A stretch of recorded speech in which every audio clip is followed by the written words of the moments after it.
Check the mic, we're going live. Stories told, they rise and dive. Topics fresh with every spin. You won't guess what's coming in.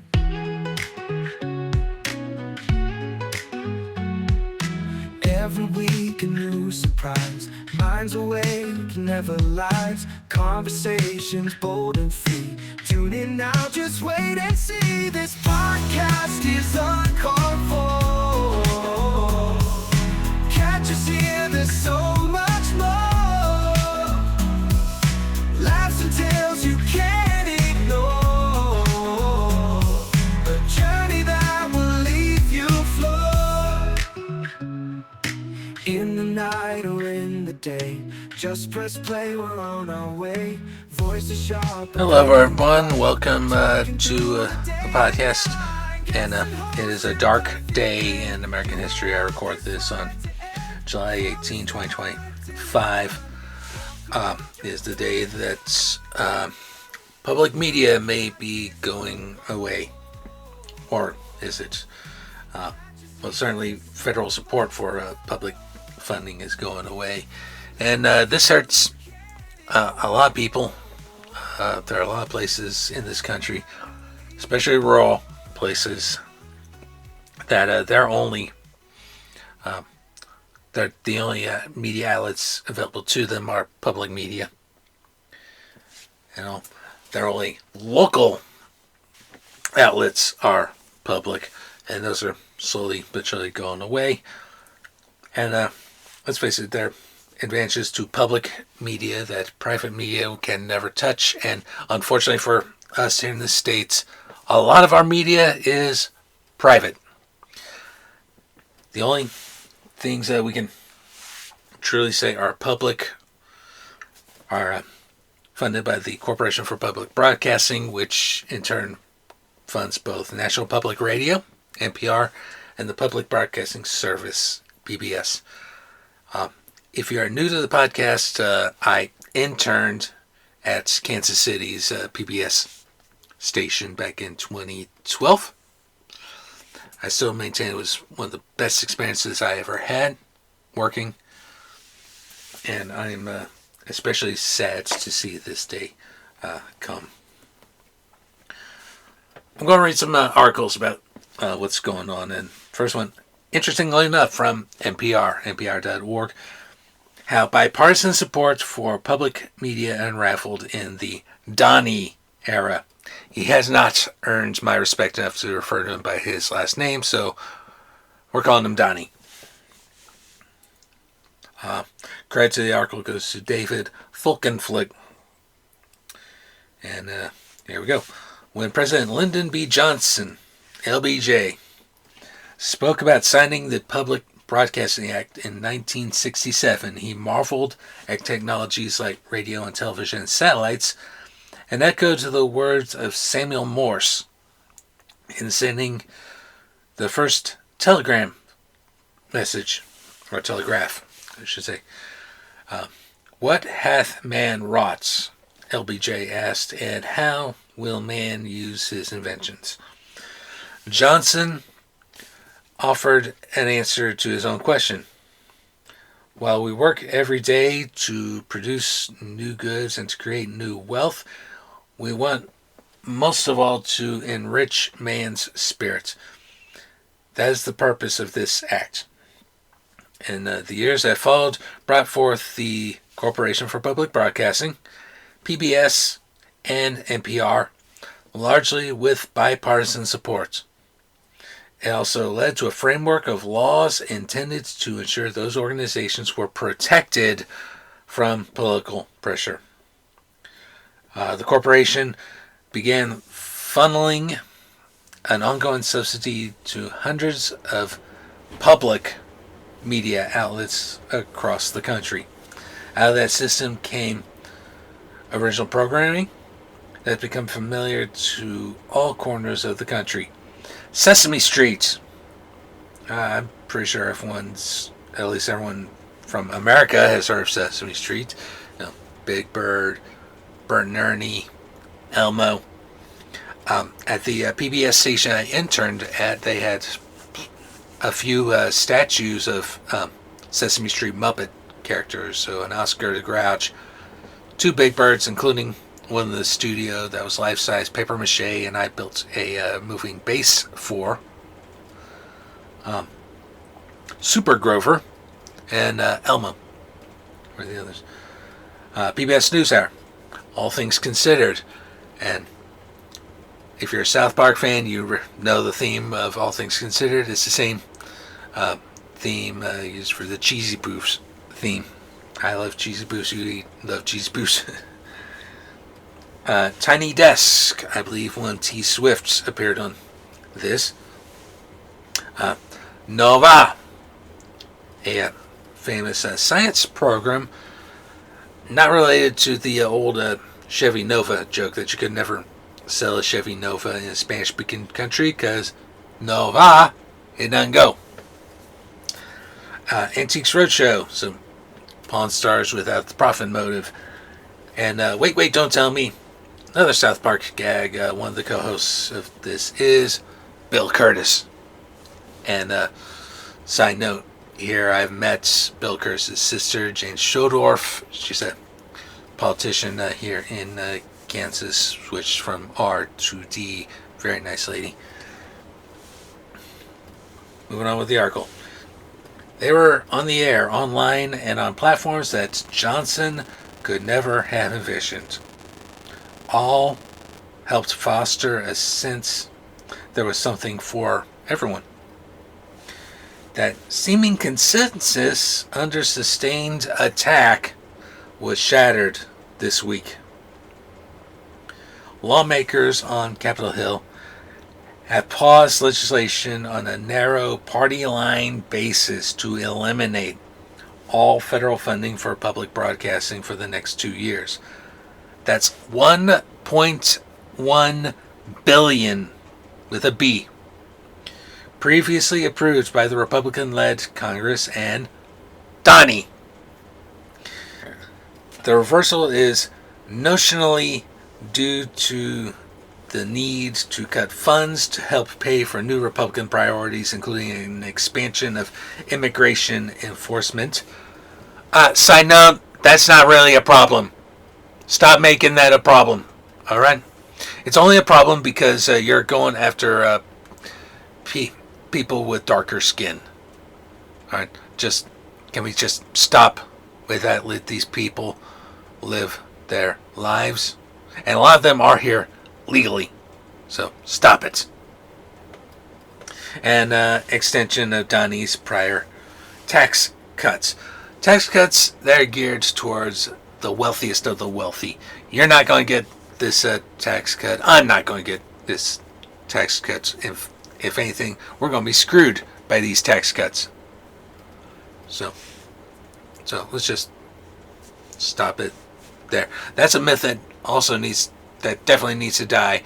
That cutting taxes for the wealthy generates wealth for everyone else. It does not. All right, you've been trying this since the 80s, Republicans. Just stop.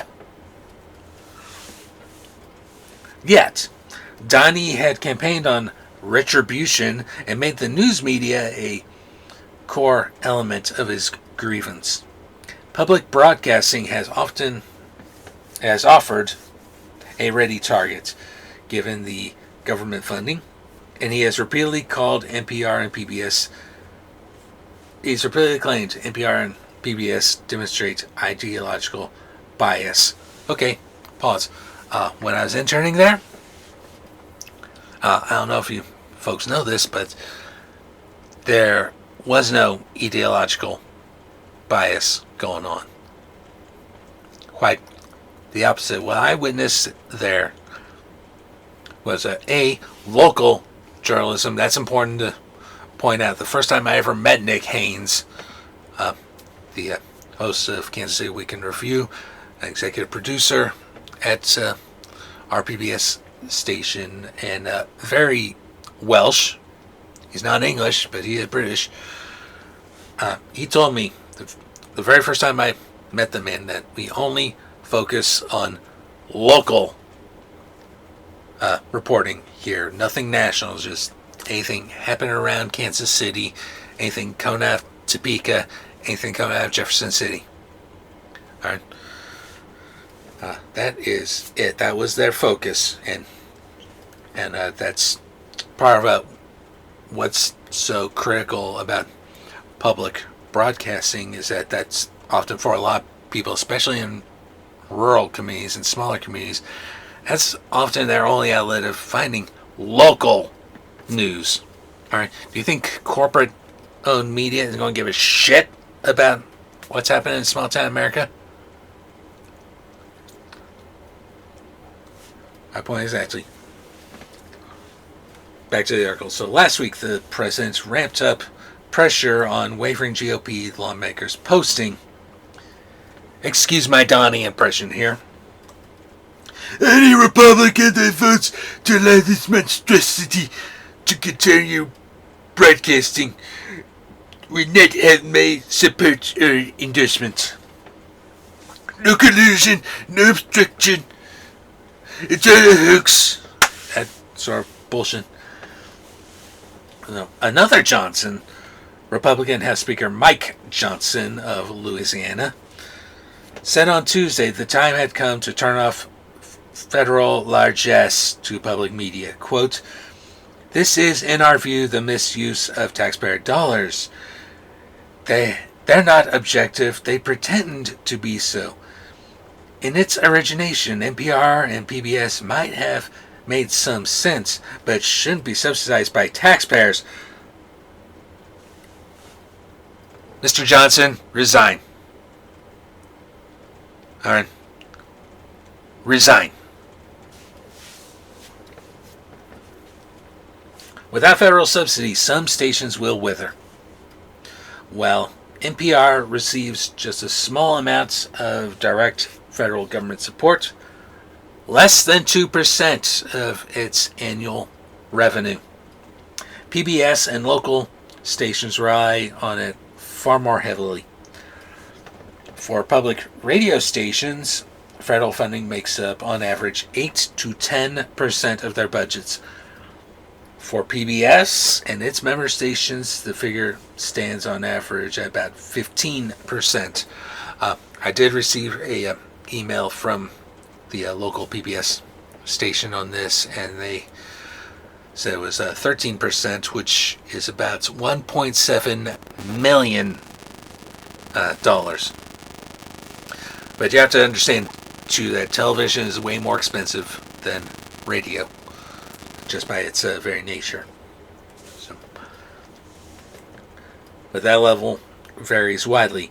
Executives at small stations, especially those that serve rural or tribal audiences, warn they could be devastated or even knocked off the air when aid from Washington fails to arrive at the start of the fiscal year in October.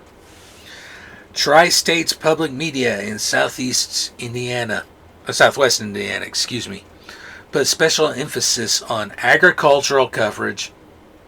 You think they're going to talk about agriculture in the national news? And has a show dedicated to food and farming, given the importance of that industry in its region. It already is suffering from a loss of funding from the state government, and about a third of its revenue comes from Washington. Tim Black, the chief executive, said the losses of federal funding would be, quote, pretty darn close to being catastrophic. He said the station can drain its financial reserves and sell off its HQ to survive another year or two, but after that, it may go off the air altogether. Others are preparing for a smaller, scrappier future.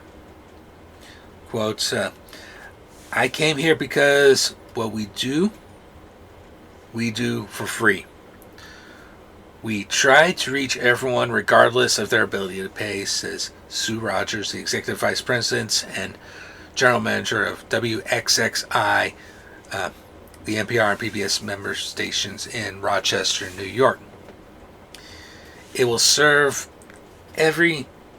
it'll test every single shred of creativity we have to continue to try to serve our mission, which we will do, says Rogers. Yet she warns that public media stations won't be able to do all they do now. We know that we can do as best we can, but there are communities left out, and there will be issues uncovered, and there will be too much lost, in my opinion, says Rogers, and she points to the $545 million saved annually. Less than 1/100th of 1% of the U.S. government's multi-trillion-dollar annual budget. 1/100th of 1%. That's ridiculous. Think of the premier public media outlets out there. The BBC, British Broadcasting Company. That's the one that immediately comes to mind. But there are other countries that have nothing but publicly owned TV and radio, and a lot of them do a fantastic job. All right, especially the BBC. And this is what we're having to deal with. Let's continue with the article. All for such a tiny, really, $1.60 a person in this country per year. For a tiny commitment of dollars, says Rogers. Intensifying scrutiny on national networks. Beyond the loss of the direct federal subsidy, NPR and PBS execs say privately they expect to feel the ripple effects of budget crises at member stations. While the stations receive the vast majority of federal funds, they use a significant amount of that money to pay the networks for the right to run their programs. Yet it would be hard for many of them to go without. Those national programs serve audiences throughout much of the day and help propel stations' fundraising drives. This is a good time to talk about fundraising drives, because I did have to do a couple of these during my time at the local PBS station. It's basically a reverse commercial break, if you can call it that. So I do this like once in a while. I will tell you, the only permanent fixture set-wise at the studio is the phone bank. All right, so you see those folks calling, taking phone calls during the pledge drives. That's all real. That's all real. They're actually there. They're actually taking the calls, saying, yeah, I want to pledge this much to your station and all that. And it runs very much like a reverse commercial break. During the actual programming, we can take a little break, get something to eat, because these will last a couple of hours, right? Get something, and then time for us to come back. So we come back, and you see all that wonderful stuff, trying to get people to pay for memberships. Hey, call this number, blah, blah, all that. All right, so that's going to become way more important in this unfortunate new era. But still pretty fun. 20 years ago, in our first in-person conversation, I asked then NPR Chief Executive Ken Stern whether the network should forego the $1 million subsidy it received at the time in order to escape periodic political flare-ups. Then President George W. Bush's appointee at Corporation for Public Broadcasting Board chairperson had accused PBS of liberal bias and was pressuring the network over specific programming changes. Again, I state, just pure journalism is happening at PBS. All right, they try to do this as bias-free as humanly possible. In fact, I know for a fact that certain people at that station have right-leaning biases. All right, but they do a good job of keeping their biases in check and just sticking with the truth. All right. All right. I personally have liberal, progressive views, but I'm not going to let that affect my work here. And I make it known on this podcast. So I'm a progressive. All right. So, but anyways, we continue. It was an off-the-record, get-to-know-you chat, though Stern didn't mind my reflecting on it here all these years later. Stern told me it was important that NPR receive some federal funds so it would have a place at the table. It could advocate for public radio stations. On Wednesday, I asked him to revisit his thinking. It worked until it didn't, Stern says now. Stern says the local stations always enjoyed more favor from lawmakers, especially conservatives, even conservatives, than the national networks. So, local over national. All right, there's that theme coming up. Even today, I suspect that left to their own devices, many Republicans would still vote for funding, says Stern. It's just that now every vote is a political loyalty test, unfortunately. A loyalty test to a convicted felon 34 times over who's been twice impeached and is proving once again he doesn't know what the fuck he's doing. And it's going to wind up destroying this country, I'm afraid. So, while a few Republican senators voiced support for local member stations over the past week, nearly all condemned NPR, including Maine's Susan Collins, often considered the most liberal Republican in the Senate. Journalism and government funding in the U.S. are incompatible. 6 years after my conversation with Stern, another controversy exploded the tenure of one of his successors, Vivian Schiller. Commentator Juan Williams had just been ousted by her chief news exec over remarks he made on Fox News, the epitome of the right-wing media ecosphere. And the very definition of corporate media.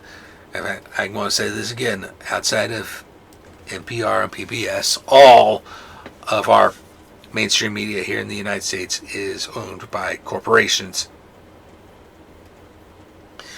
All right. Then, an undercover camera stunt by right-wing provocateur James O'Keefe cemented her fate. Republicans used NPR as a rallying cry in the waning weeks of the 2010 elections to help take back the U.S. House of Representatives. Schiller argues this week's votes were inevitable and that NPR leaders should have prepared for this action by walking away from the funds long ago. Quote, any evidence-based news organization that reports critically is going to be accused of left-wing bias, Schiller says. Journalism and government funding in the United States, those two things are incompatible. Again, just straight journalism, that's all that's happening here.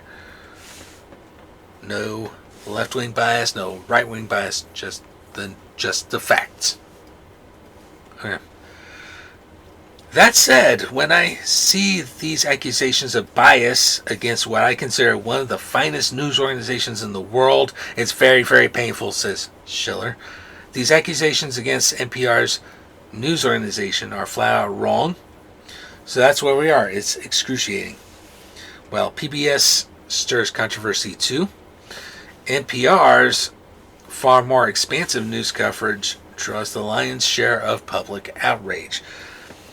The late former CEO John Lansing, who retired in early 2024, so he must have recently passed, considered diversity in hiring and programming choices both a moral imperative and a business strategy to broaden its reach. NPR's staff came close to reflecting America's racial and ethnic complexity. Its audiences did not appreciably budge. So another right-wing bullshit talking about that being inclusive is somehow DEI and bad. I respectfully disagree. And look, if someone's qualified for the job, someone's qualified for a job. I don't care what their skin color is, all right? If they happen to be African American or Latino or Asian, yeah, so be it. They should have the job. You know? But it's dipshits like Donnie and way too many conservatives that see otherwise. All because a black man was elected president in 2008. We're Republicans. We didn't vote for no fucking Edward. There you go. Conservatives noted this shift and often criticized it. They also singled out NPR coverage of Hunter Biden's laptop. The question of the origins of the COVID virus and issues concerning LGBTQ people, particularly transgender rights.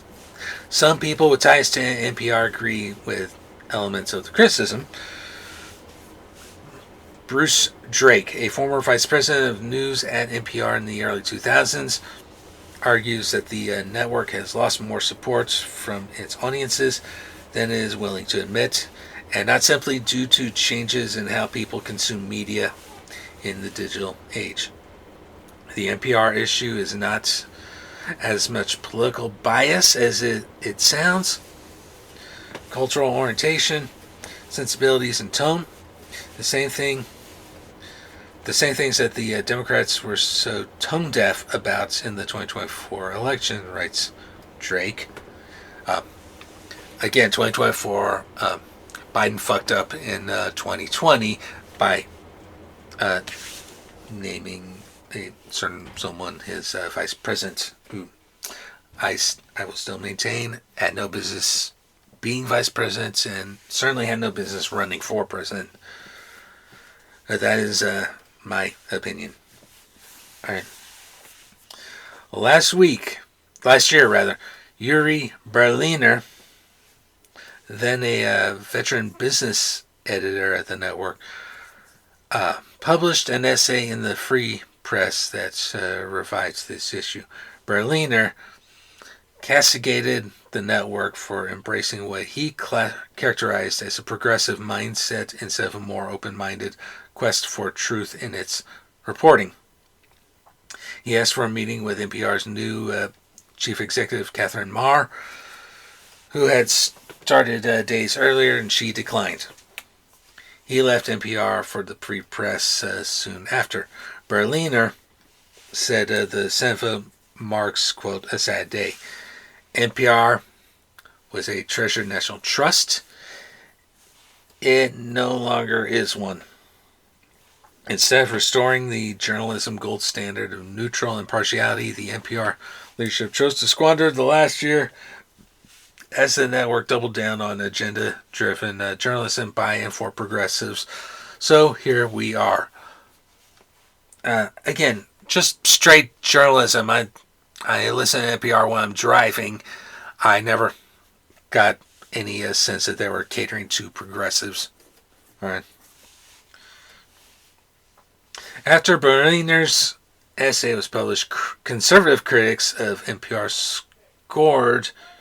scoured Maher's social media posts, they found she had condemned Donnie during his first term, as any respectable person should, and proclaimed support for then candidate Joe Biden in 2020.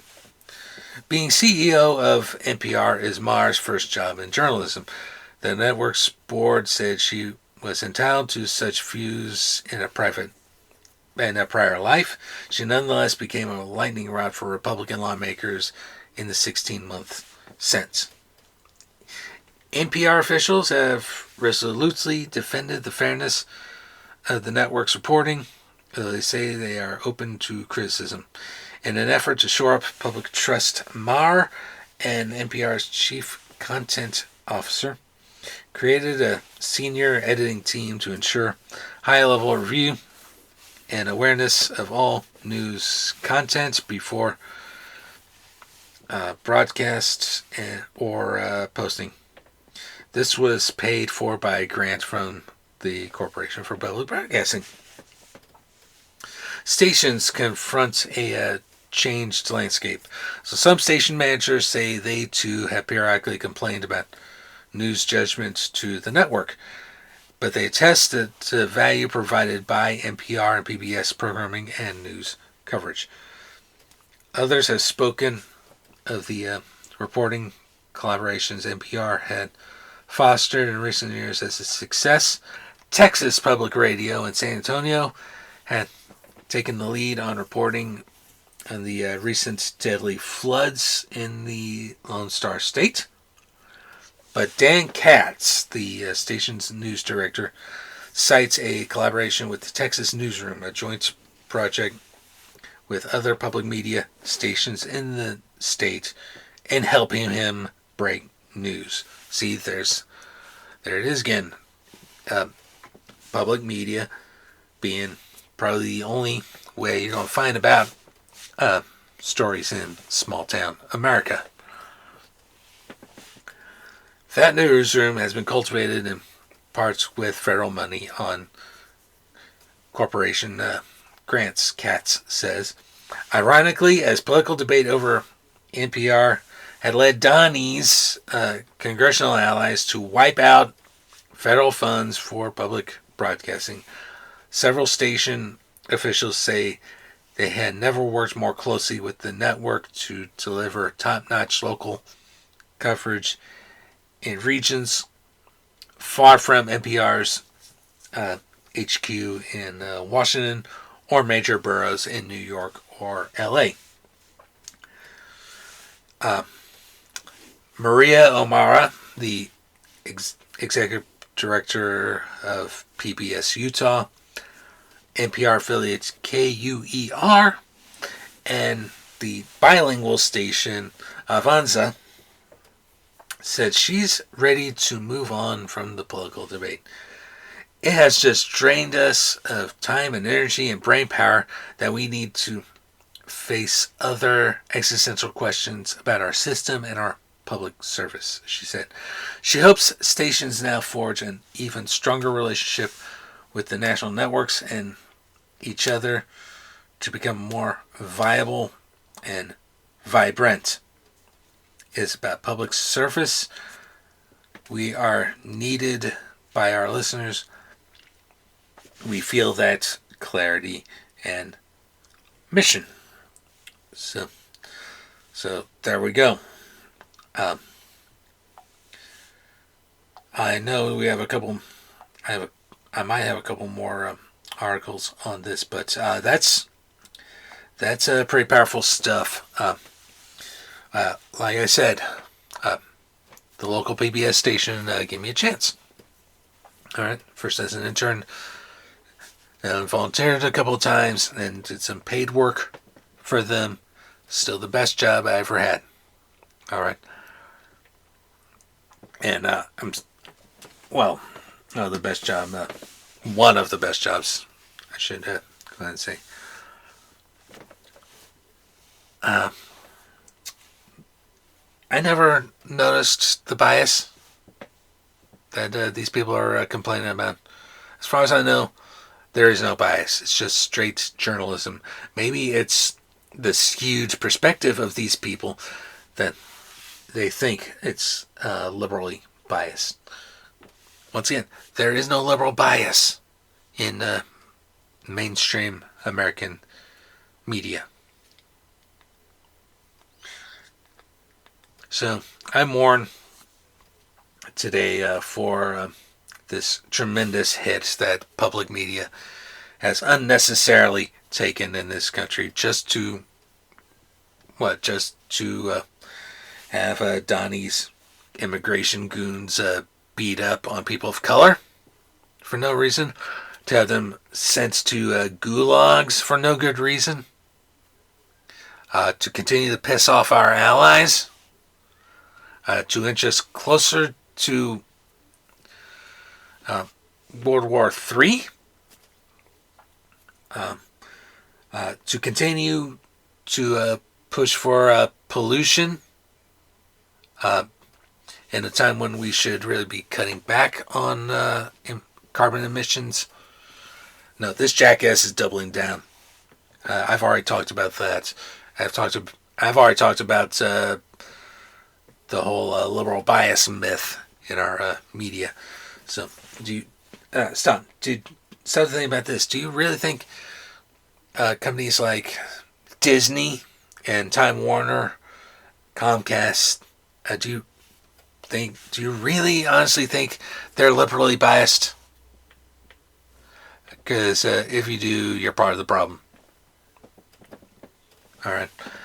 So turn off the Fox News, turn off the right-wing talk radio, and maybe you should be watching more Sesame Street. I don't know, all that. They did a good job helping me grow up and everything, and I'm pretty confident a lot of you who are Americans, a lot of you watched Sesame Street as children. I'm sure a lot of you watched Reading Rainbow. That was another PBS show, LeVar Burton. Yeah. I think those are probably the two things that LeVar Burton is going to be best known for: Reading Rainbow and playing Geordi on Star Trek. Mr. Rogers, he was a PBS program as well. In fact, sat before Congress, back in the, I think, 70s or 80s, sat before Congress and told them the values of public media, of public television. All right, and I'm going to echo those myself. All right. The time I had at the PBS station was quite educational. I learned a lot about what goes on behind the scenes, and even participated in the behind the scenes stuff at that station, including building a platform to put a life-size paper mache Big Bird on so you could push him around their main studio. Okay, so I've seen it, and I know for a fact that a notion of liberal bias is complete bullshit. And if that's your main reason for this travesty, may you burn in hell. Donnie, Mike Johnson, and way too many Republicans to name. May you burn in hell for this. Went down to St. James Infirmary to see my baby there. She was lying on a long white table. So this podcast is uncalled for. It's hosted, produced, and edited by myself, Mike Chernevsky, alumnus of Kansas City PBS. Our opening music is This Podcast is Uncalled For theme, created at suno.com, suno.com. And our outro music is St. James Infirmary Blues by Austin Mofa, licensed under Creative Commons by attribution 4.0 international license. You can find this song and many more at freemusicarchive.org. On my left stood old Joe McKennedy, and his eyes were bloodshot red. Please support the podcast and purchase our exclusive Uncalled For merchandise. T-shirts, sweatshirts, mugs, stickers, and so much more. Go to www.cafepress.com/uncalledforpod. Thank you so much for listening. We will see you next time. She can search this whole world over, never find a better man than me. When I die, please bury me in my $10 Stetson hat. Put a $20 gold piece on my watch chain, so my friends will know I died standing pat. Get 6 gamblers to carry my coffin, 6 chorus girls to sing my song. Put a jazz band on my tailgate to raise hell.